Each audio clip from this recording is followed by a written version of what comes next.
Bun găsit, dragi iubitori ai basketului din arena Antonio Alexe din Oradea, unde în câteva momente va începe manșa tur din cadrul sferturilor de finală ale Cupei României. Două formații încurajate de 2 lei, Leone și Timi, mascotele celor două echipe, așadar un duel al leilor aici la Oradea. Cele două formații se întâlnesc pentru a doua oară în acest sezon. Evident, prima întâlnire a avut loc în turul campionatului, atunci când orădenii s-au impus pe 9 noiembrie la Timișoara. O victorie cu 87-79, însă nu poate fi vorba nici de cum de un meci identic. Timișoara vine la Oradea cu foarte multe schimbări. De partea cealaltă, orădenii lui Cristian Achim, același lot de jucători pe care l-au avut încă de la începutul sezonului. O primă parte de campionat excelentă, cu aceiași jucători: Cioma Gicior, Daj Marcovici, Pașca Popescu, Hora, Dylan, Subotici, Nicoară, Denison, Țibârnă și Will Franklin. Acesta este antrenorul Cristian Achim. De partea cealaltă, schimbări față de prima partidă dintre cele două formații în acest sezon. Nu mai e Tudor Costescu pe bancă, e Dragan Petricevici. Apoi au apărut alți jucători: Milenkovic, Jovanovic, Andrei, Conley, Tot, Fan, Lăpuș de Petrișor, Covaciu, Radulovici, Gacesa și Vasoevici. Vom avea timp să vorbim despre ultimii jucători veniți în tabăra celor de la Timișoara. Unul dintre cele mai mari nume, să spunem, e vorba de pivotul Darren Fan, 33 de ani, 2,08 m, campion în Bosnia și Germania. 3 ani la rând a fost selecționat în All-Star Game-ul nemțesc, iar pe când evolua la Braze Basket Bramberg, a evoluat 14 partide în cea mai importantă competiție intercluburi din Europa, în Euroliga. Așadar, un nume mare, un nume puternic, va intra ca titular cu numărul 14, va fi acest Darren Fan. De asemenea, a venit și Nicola Vasoevici, care a evoluat în sezonul 2008-2009 la Timișoara. Spune el că a primit un telefon de la Dragan Petricevici și s-a întors la Timișoara pentru a-și ajuta echipa să ajungă în play-off. Timișorenii declarau înainte de acest meci că e foarte dificil să învingă Oradea. Formația orădeană pleacă cu prima șansă în această confruntare, însă atenționa Zlatko Jovanovic. Într-adevăr, orădenii sunt favoriți, însă trebuie să treacă de noi pentru a ajunge în Final Four. Vom avea parte de un meci extrem de tacticizat, un meci extrem de interesant. Oradea trimite primul 5, un 5 de bază, un 5 pe care publicul orădean îl cunoaște la perfecție: Franklin coordonator, Dylan și Subotic extreme, Nicoară și Denison jucătorii înalți de Supanou. De partea cealaltă, Dragan Petricevici trebuie să muncească pentru a închega o formație competitivă la Timișoara. Sunt, spuneam, foarte mulți jucători și de asemenea lipsesc câțiva dintre ei. Anthony Lee Ingram, cel care s-a accidentat pe 9 noiembrie în meciul cu Oradea, a revenit la antrenamente, în timp ce Vladimir Panici are în continuare probleme lombare. Timișorenii s-au despărțit de Vaidotas Volcus și de Tremaine Johnson, dar o echipă ce caută să se regăsească. Locul 9 în campionat în acest moment, însă timișorenii au pierdut ultimele două confruntări oficiale pe care le-au disputat pe propriul teren împotriva celor de la SCM Craiova și în deplasare la Mediaș. În acest moment se va ține un moment de reculegere pentru cel care a fost profesor doctor universitar Dumitru Colibaba Evulet, care a decedat la 74 de ani.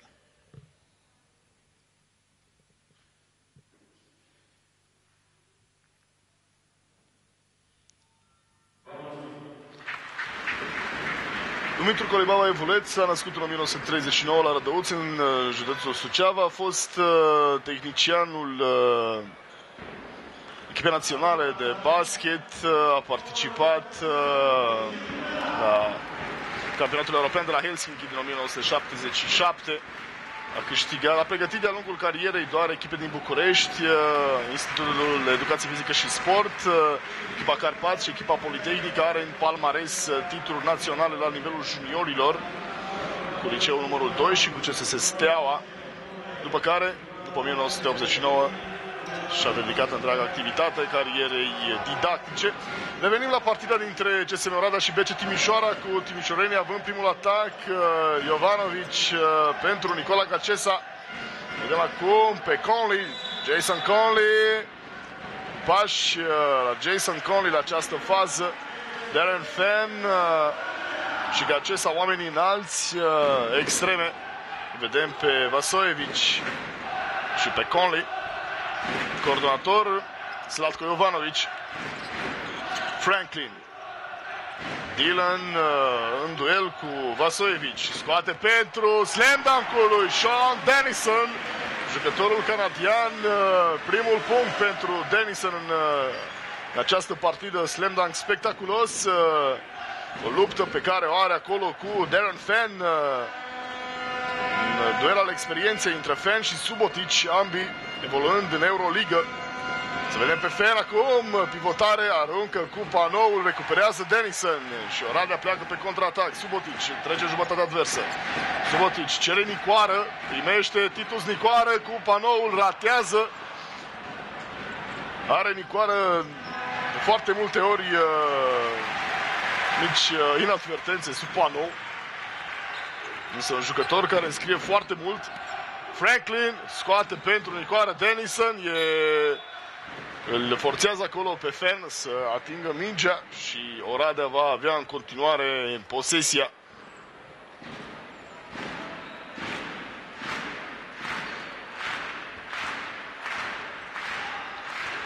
Minge pentru Nicoară, coș cu fault. Conley e cel care e superat pe Vasojevic. Nu s-a apărat. Aruncare suplimentară pentru Titus Nicoară. Într-adevăr, Conley are o discuție cu Nicola Gacesa, îmi cer scuze, cel care n-a făcut blocajul la Titus Nicoară pe această pătrundere. Nicoară ratează, Nicoară, aruncarea suplimentară, recuperează Conley și acum Jovanovic. Un duel al coordonatorilor, doi dintre cei mai buni pasatori din Liga Națională, Jovanovic și Franklin. Franklin, un american atipic pe postul de coordonator. Coș înscris de Nicola Gacesa acum, care reduce din diferență. Primele 2 puncte pentru BC Timișoara. Dennison, Franklin. Cere Dennison în fața lui Fenn. Dennison, pivotare, încearcă să se mai învârtă o dată. Cred că a fost un foul făcut de Darren Fenn.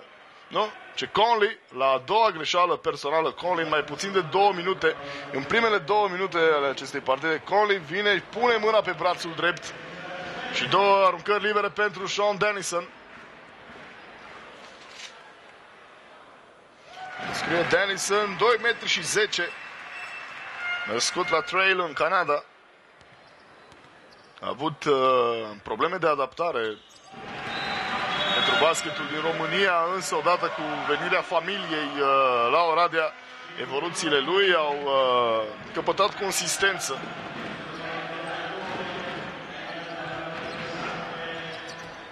Dennison își urmărește adversarul pe tot parchetul, vine să-l ajute acum pe Franklin. Jovanovic, dat cu Jovanovic, Dennison, Vasojevic. Vasojevic în duel cu Dylan. Vasojevic până în coș. Nicola Vasojevic, 27 de ani, un jucător, spuneam, cea mai evoluat la BC Timișoara, în urmă cu 3 sezoane. 6-4. Dylan. Subotic. Minge cu parchetul pentru Sean Dennison și din nou timișorenii neatenți pe fază defensivă. A fost la un pas să intercepteze din nou această minge. Rămâne din nou posesie pentru CSM Oradea. Franklin.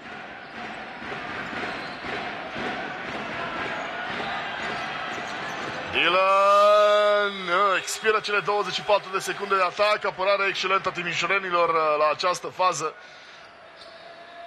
Nu le-au lăsat orădenilor nici un culoar de a arunca spre inel. Jovanovic.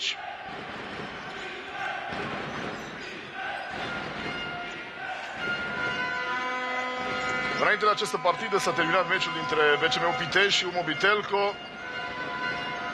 Formația din Trivale a învins 84-69, retur interesant în sala Horea Demian din Cluj. Duminică.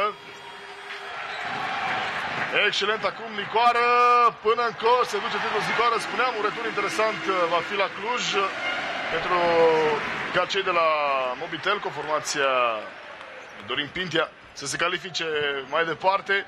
Mâine va avea loc ultima partidă din sferturi, de asemenea transmisă în direct de DigiSport, meciul dintre CSO Asesov și BC Mureș, faul făcut acum de Andrei, intrat pe parcurs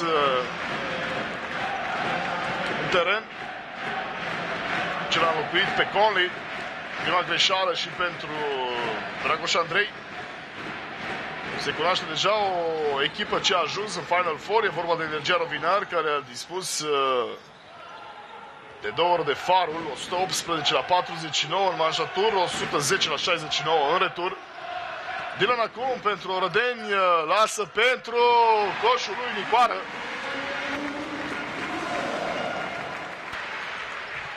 (10-4). Și Nicoară are deja 6 puncte după acea ratare din debut de partidă. Darren Fenn pentru Jovanovic. Jovanovic încearcă să pocrească pe Franklin, vine să facă blocaj Gacesa, aruncă Jovanovic, 3 puncte, Zlatko Jovanovic. Un jucător ce poate câștiga de unul singur o partidă.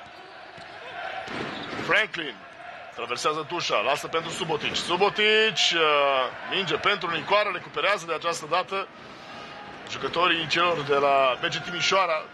Petricevic încearcă să-și împingă elevii spre atac. Din nou aruncarea lui Zlatko Jovanovic, își cere scuze față de antrenor. Zlatko Jovanovic, aruncare total ratată a coordonatorului celor de la Timișoara.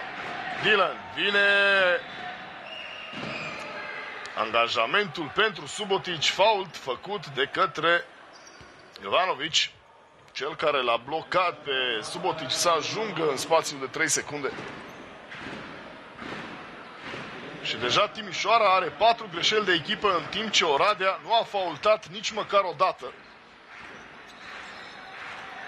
Dylan scoate pentru Subotic în 0 grade, Subotic, 3 puncte! Vujadin Subotic.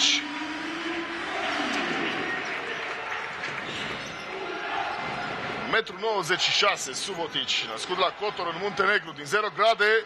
Jovanovic ratează a doua aruncare ratată de către Jovanovic.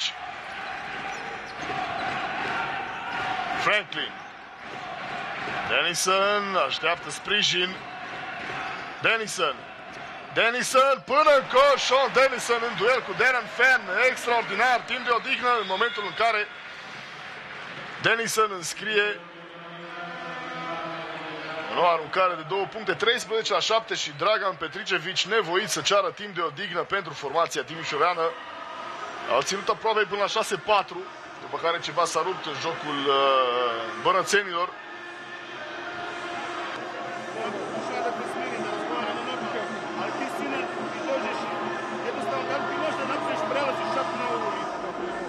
Ako možeš, onda ne trebaš uopće da se napaljuješ 2 popodne pa da izgoriš 8 navečer. Guys, you have no problem to set. You have no problem to set. Let's go, make stronger screens. That's the main problem. We cannot transfer one pass. We break, we cut our sets after second pass. We quit, we give up immediately. We must wait first. Deeper screens, better timing, spacing, then to continue. We cannot play like this because they will make the difference easy and we will run to recover that. First, second, Haske, pa probijete Dylan, watch, Dylan penetrate. Pa ovaj ga uzme, pa samo uskoči ovdje u Nikori. Znaš, ti vežeš greške ovdje, tamo, znaš.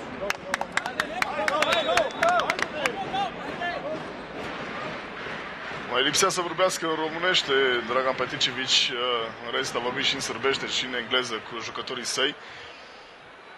Evident nemulțumit de modul în care s-au apărat, dar și nemulțumit de faza ofensivă, acolo unde pe două pase au cedat inițiativa, vrea sprinturi mai energice. Jovanovic, Oradea se apără cu 3 jucători în jumătatea timișorenilor și primul fault al orădenilor în acest meci făcut de Dani Popescu, intrat în locul lui Franklin. Odihnit Will Franklin după 6 minute de joc.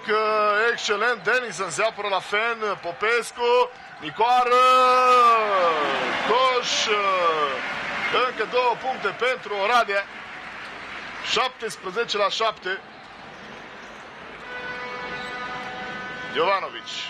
Vine Vasojevic lângă el, cere scuze, Popescu l-a împiedicat puțin. Gacesa, Vasojevic. Nicola Vasojevic pătrunde, este faultat, coș cu fault, Nicola Vasojevic. Excelent s-a descurcat sârbul la această fază. Pătrundere. Erau 3 oameni lângă el. Vasojevic reușește să se desprindă de marcaj. Cele pătrunderi venite până sub panou pentru Nicola Vasojevic. 3-point play pentru Nicola Vasojevic și Timișoara intră în joc. 17-10. Orădenii parcă se grăbesc un pic. Subotic pentru Denison. Slam dunk Denison. Aproape că a sărit peste Dragoș Andrei. N-a avut ce să facă micuțul Andrei. S-a și oprit acolo. N-avea cum să se apere la elanul lui Denison, venit ca un tank. Pasă venită din partea lui Subotic. Excelent găsit Denison. Fan. Jovanovic. Vasojevic, Andrei în 0 grade. Aruncă, ratează, atinge mingea Nicoară. Într-adevăr, posesie pentru Timișoara.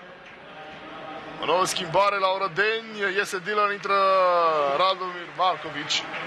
Radovan Markovic, este și Fan. În locul său, Radulovic, coș cu fault, Zlatko Jovanovic. Surprinși orădenii la această repunere rapidă a mingii în joc. Într-adevăr, Vasojevic, 2 jucători foarte tehnici. Vasojevic și Zlatko Jovanovic. Înscrie și aruncarea suplimentară Zlatko Jovanovic. 19-13.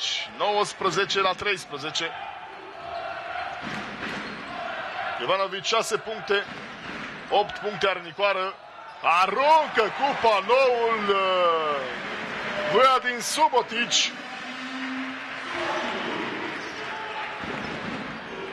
Am văzut înaintea meciului, la mișcările de încălzire, Subotic a încercat de fiecare dată să arunce de 3 puncte cu panoul. Probabil vom vedea mai multe tentative ale lui Subotic de a arunca cu panoul. Gacesa face fault în atac la Nicoară.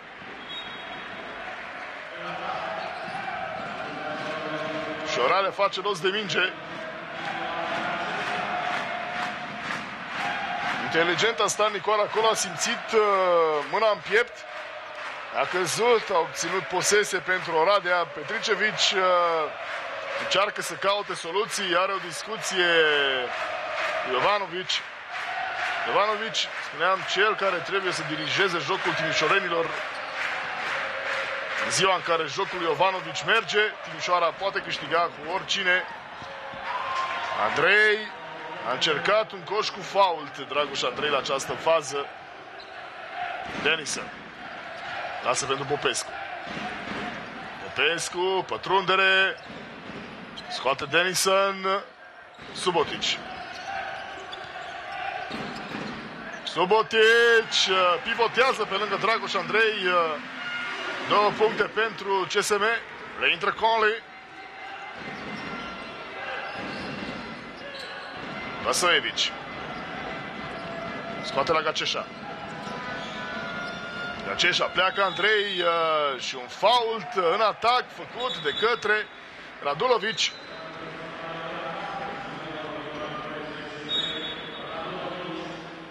Iese Andrei, reintră Conley. Petricevic are în continuare discuție cu cei trei arbitri. Laurențiu Ghiroaș, Ciprian Stoica și Ciprian Ciocan oficiază această partidă.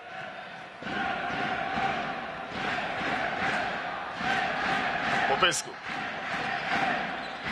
pentru Subotic. Subotic, Nicoară, ratează Nicoară.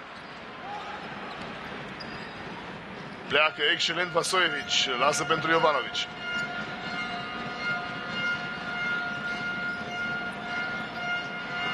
În 45 de grade, 3 puncte înscrise de Vasojevic.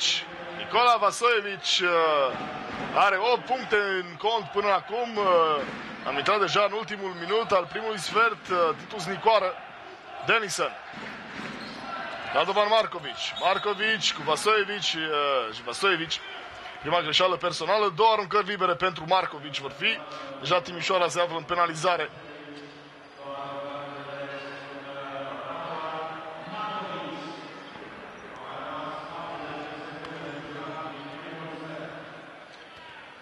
La linia de libere, Radovan Markovic.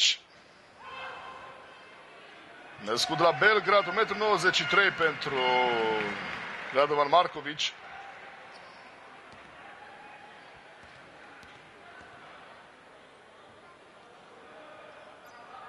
Transformă și cea a doua aruncare liberă Dylan în locul lui Subotic. Ordenii joacă cu 2 jucători pe poziția 2, atât Dylan cât și Radovan Markovic. Denison se apără foarte avansat. Jovanovic încearcă să-l păcălească pe Popescu. Ajunge cu mingea în jumătatea orodenilor. Pivotează, încă o piruetă.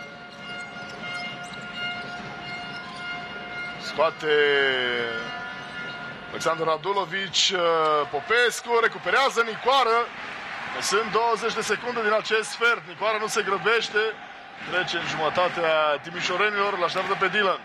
12 secunde. Dylan, probabil o aruncare pe ultima secundă. Dylan pătrunde, scoate pentru Denison. Din nou Dylan ratează.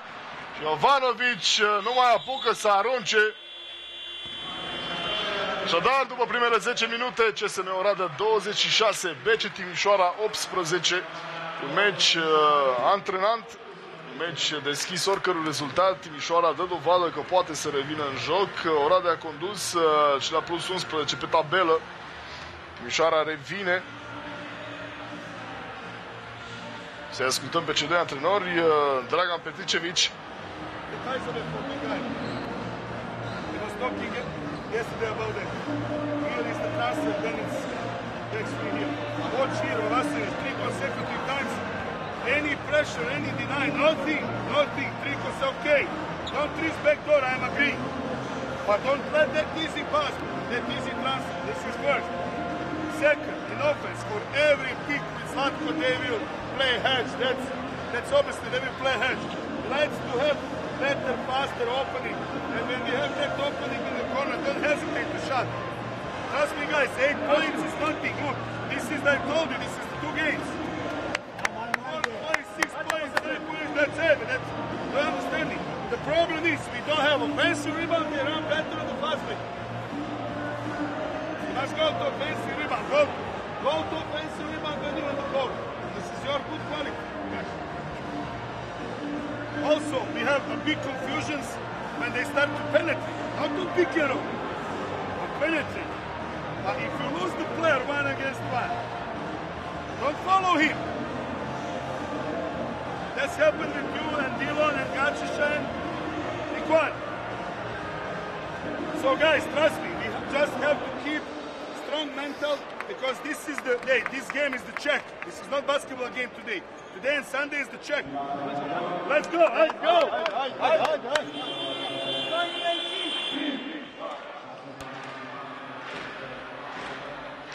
Interesant discursul lui Dragan Petricevic, cel care încearcă să-și motiveze jucătorii.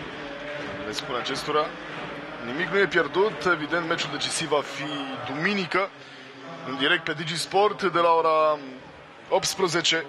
BC Timișoara va disputa manșa retur a sferturilor Cupei României împotriva celor de la CSM. Aceasta este doar prima parte a acestei întâlniri, spunea și Cristi Achim.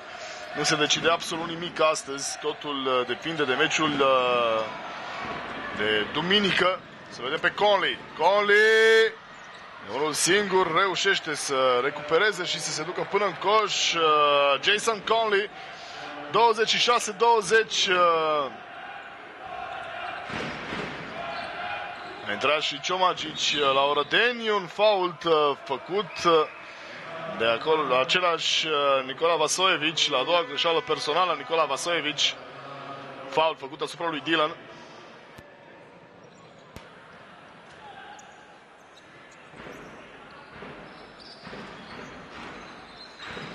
Will Franklin revenit pe poziția de coordonator. Franklin, 2 puncte ușoare din fața lui Conley. Păcălit, Conley aștepta o pasă. Will Franklin, o minge lobată. Este adversar. Sunt primele 2 puncte pentru Will Franklin în această partidă. Vasojevic, Radulovic, Jovanovic, 3 sârbi, 3 și 2 americani. Scriu timișorenii prin Radulovic, atent pe faza ofensivă. Cu toate că Zlatko Jovanovic e bosniac, la fel ca și Dragan Petricevic. Aruncă și înscrie Radovan Markovic, lunetistul orădenilor. Reintră Dragoș Andrei, probabil cu sarcină clară de a-l opri pe Radovan Markovic. Conley depășit în apărare. Conley pentru Radulovic. Radulovic cu Denison. Recuperează orădenii. Radulovic de Zupanov ratează. Franklin. Denison. Scoate pentru Ciomagic. Ciomagic cu panoul ratează Jarko Ciomagic. Acum Jovanovic. Nicola Vasojevic. Excelentă plecare. Ratează 2 puncte Nicola Vasojevic. Un jucător care a adus un plus de valoare formației timișorene prin reîntoarcerea la echipa alb-violetă. Iese Denison odihnit în locul său Bogdan Țibârnă. De partea cealaltă, Dragoș Andrei va intra după ce vor fi executate cele 2 libere ale lui Vasojevic.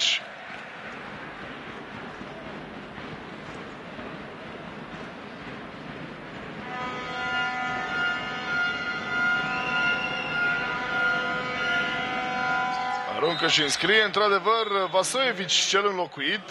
Andrei se duce să-și ia în primire adversarul direct, Radovan Markovic.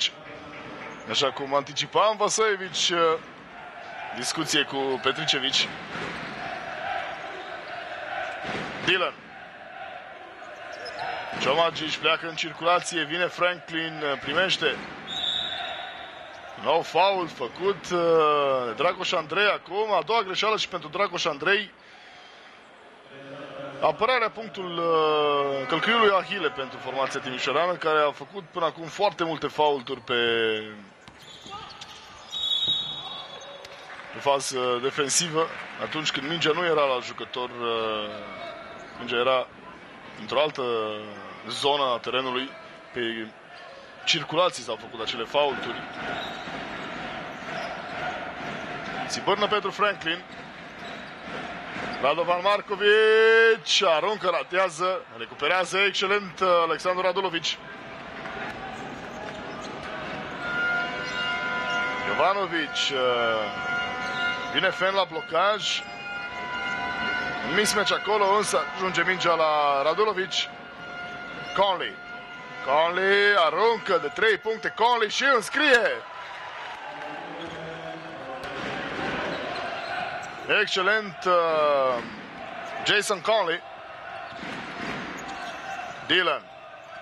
Conley încearcă să se apere. Dylan pentru Ciomagic. Cu panoul Ciomagic. Încă 2 puncte.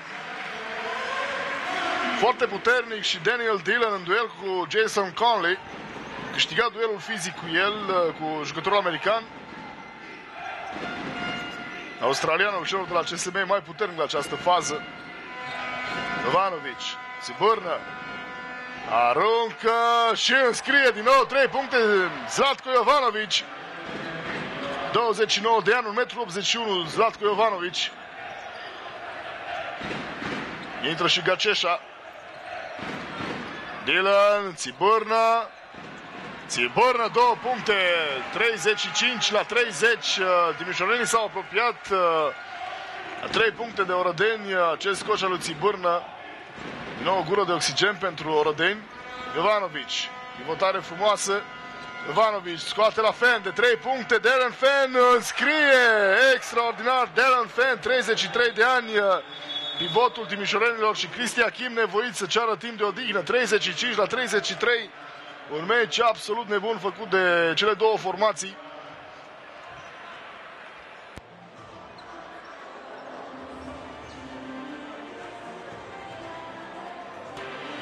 Cristi Achim oprește cronometru pentru a le da indicații. Au fost 9 puncte consecutive, 10 puncte consecutive ale timișorenilor. Stay clear. If the cut stays on, it's better than the cut on. So if it's clear, it's switch. Hey, we play with Radulovic. Bogi is at Radulovic. Everybody else take Fenn or other guys. We play side with big pressure. Don't go under Radulovic. Good. You know, central position. Radulovic. 2 passes in offense. Will go for this once again. One time or out down for Danny.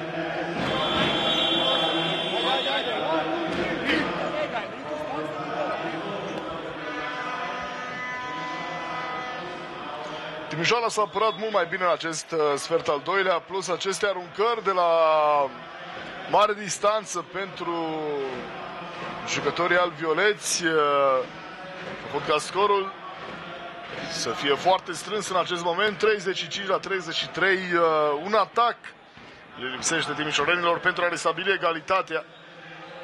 6 minute până la finalul sfertului 2, 6 minute până la pauză. Radovan Markovic, Ciomagic, Țibârnă, Markovic, Țibârnă, slam dunk, Țibârnă de lângă Conley.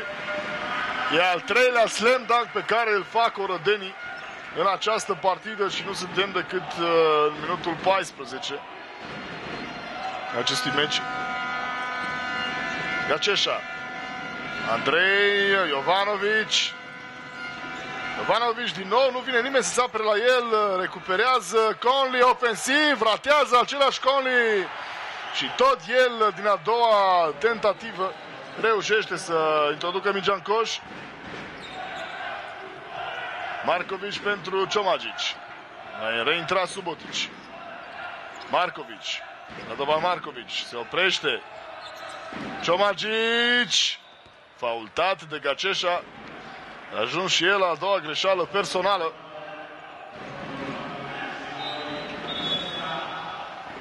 Nicola Gaceșa, 26 de ani, 2,05 m, a venit din Bosnia, a jucat în Liga Adriatică și în Eurocup, însă are și o experiență în Statele Unite. A jucat pentru Texas, universitățile din Texas și din Florida. Intră la Bărățeni și Flaviu Lăpuște.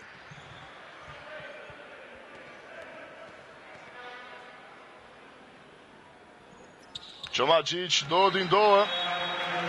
Lăpuște, probabil înlocuindu-l pe Gaceșa. Într-adevăr, iese Gaceșa, intră Flaviu Lăpuște.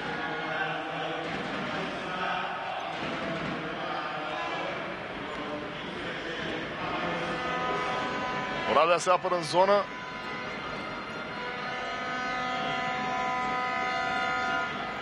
Lăpuște. Lăpuște, caută un coechipier. Andrei Jovanovic e departe de semicerc. Excelent Fenn. Aruncă, ratează însă Darren Fenn. Ciomagic pentru Markovic. Radovan Markovic, Will Franklin acum cere Țibârnă. Dan Țibârnă. Vedem duel 1 la 1 cu Darren Fenn. Bogdan Țibârnă cu panoul. Ratează Bogdan Țibârnă. Excelent s-a apărat Darren Fenn fără să-l faulteze pe Bogdan Țibârnă. Jovanovic Recuperează Orădenii, au furat mingea lui Jovanovic și acum posibilitatea de contraatac. Čomagić. Ratare și de partea cealaltă, fault făcut de Žarko Čomagić. Se întrec în ratări Orădenii. Rămâne 39-35, 4 minute și 7 secunde până la finalul sfertului 2. Reintră Titus Nicoară în locul lui Čomagić. Čomagić 2 puncte, nicio recuperare și nicio pasă decisivă. Titus Nicoară 8 puncte și 2 recuperări. Alături de Subotic cu același număr de puncte. De partea cealaltă, Jovanovic are 11 și Vasojevic 10. Darren Fenn pentru Conley, aruncă din 0 grade, Conley ratează, recuperează Bogdan Țibârn din fața lui Fenn. Will Franklin acum. Franklin. Nicoară. A cerut Nicoară, însă nu primește. Țibârnă. Pentru Subotic. Subotic! Cu panoul a încercat să-și facă singur această minge. Subotic are discuție cu arbitrul Grigoraș. Foul făcut de Will Franklin la Jovanovic. A doua greșeală personală pentru Will Franklin.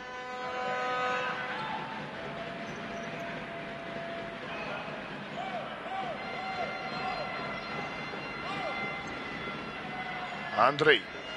Dragoș Andrei. Jovanovic urmărit om la om de către Will Franklin. Andrei. Lasă pentru Zlatko Jovanovic. Zlatko Jovanovic. Să vedem pătrunderea. Scoate pentru Fenn. Nu mai aruncă de 3 puncte. Darren Fenn. Din nou ratează. Mingea ajunge tot la jucătorul american. Jovanovic. Fenn. Andrei din 45 de grade aruncă și înscrie 3 puncte. Dragoș Andrei, 39-38. Un singur punct diferență pe tabelă între cele două formații. Will Franklin la Orădeni. Bogdan Țibârnă. Țibârnă. Ratează Bogdan Țibârnă. Din nou se apără Darren Fenn. Extraordinar. Jovanovic, fault făcut de Radovan Markovic.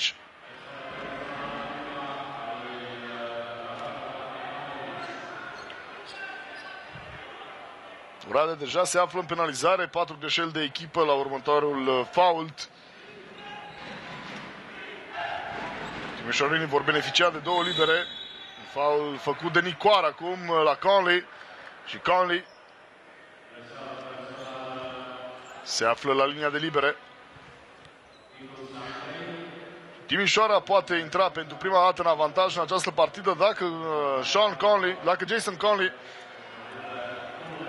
reușește să transforme ambele libere. Reușește să restabilească egalitatea.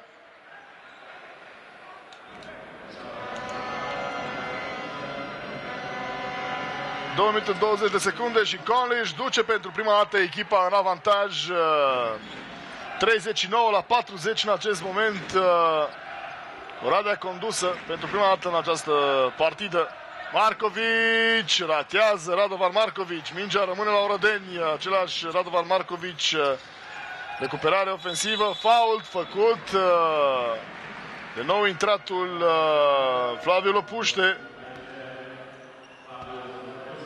2 libere pentru Titus Nicoară. Lopuște la prima greșeală personală.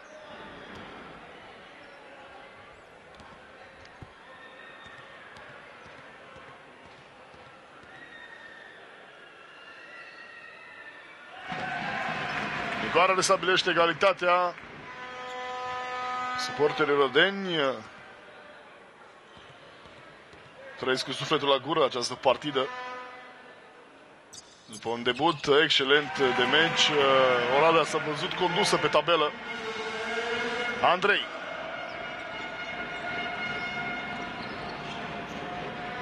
Jovanovic.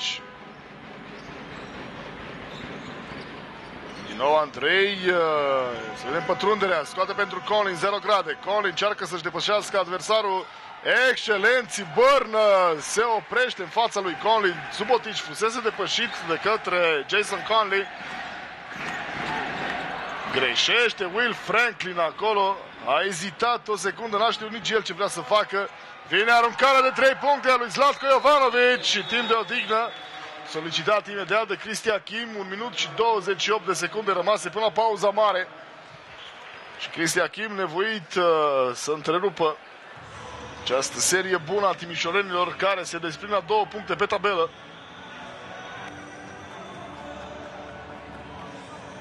Rade switch Danny. So, we stay man to man from here. In offense. First I want to play out down for Danny with Titus. You understand? Sorry, Danny with Bogey. With pick for Titus here. Now regular. Good? Defense. Hey, defense, we are one. We take from here. Here we play hard catch. Danny and Guya move here to man. Very big guy. You understand? Sorry. Of course. So you do hard catch very good. Dal. Good. Hey, hey. Fight, guys, fight. Fight. Die. 1, 2, 3. O situație asemănătoare meciului din Cupa României de ieri, acolo unde Aradul a fost învins de formația din Alba Iulia. Plecată ca favorită, Icim Arad a pierdut la Alba Iulia, la fel și aici Oradea, favorită la casele de pariuri, să spunem. Are nevoie de a juca basket, nu câștigă doar numele și cotele de la pariuri. Ratează Bogdan Țibârnă și să vedem decizia. Cei doi arbitri vin să discute, să iau o decizie comună, Grigoraș și Can Stoica. Posesie pentru BC Timișoara. Până la urmă nu. Până la urmă Grigoraș ia decizia ca Oradea să aibă posesia.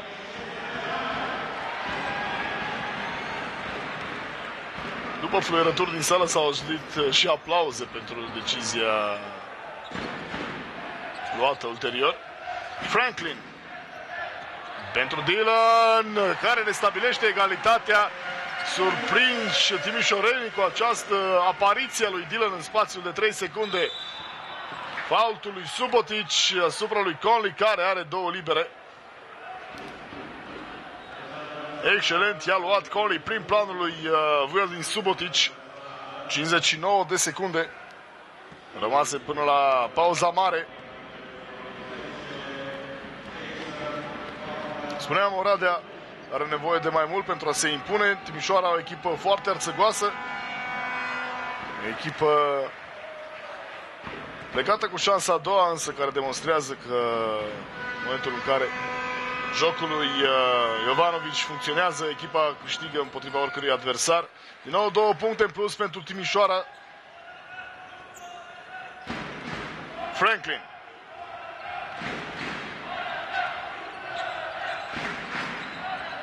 Pentru Dylan. Dylan își depășește adversarul. Țibârnă, al 4-lea slam dunk al orădenilor în această partidă. Jovanovic a încercat să obțină fault la Franklin. Jovanovic. Pentru Andrei. Conley 0 grade cu Subotic în față. Conley. Evită, excelent, se apără Subotic. 2 contra ei înșiși a fost la această fază. Subotic și Dylan s-au încurcat reciproc. În cele din urmă, Subotic a luat inima în dinți. Aici a fost blocajul lui Subotic. Nicoara a așteptat, mingea a venit pentru unul dintre cei 2 care au atacat panoul și timp de odihnă solicitat de BC Timișoara. Maybe 21. They will stay 21 just to pick with him. Don't make the shot too fast. You understand? 15 seconds. better to make the shot in the last 3-4 seconds. No offensive foul by rebound. Go to the locker room with -2 than to go with the -4 after fast break when OG will wake up. Do you understand? I told you this is check today. So be smart. Be smart. Last ball plays Latko. Last ball plays Latko. Don't play ball. It's big chance for offensive foul. Don't play ball. Do you understand? Keep the ball. Hey, someone can shoot. We saw we go pop. Hey, let's go. Vom vedea din partea timișorenilor aruncare la coș pe ultimele 3-4 secunde, după cum a spus Petricevici. Mai sunt 15,5 secunde de jucat din acest sfert al doilea. Posesie pentru Timișoara. Petricevici l-a spus să evite faultul ofensiv. Jovanović. Pașca se apără la Jovanović. Pașca, jucător care apare destul de rar în echipă, însă își odihnește Achim jucătorii. Să vedem.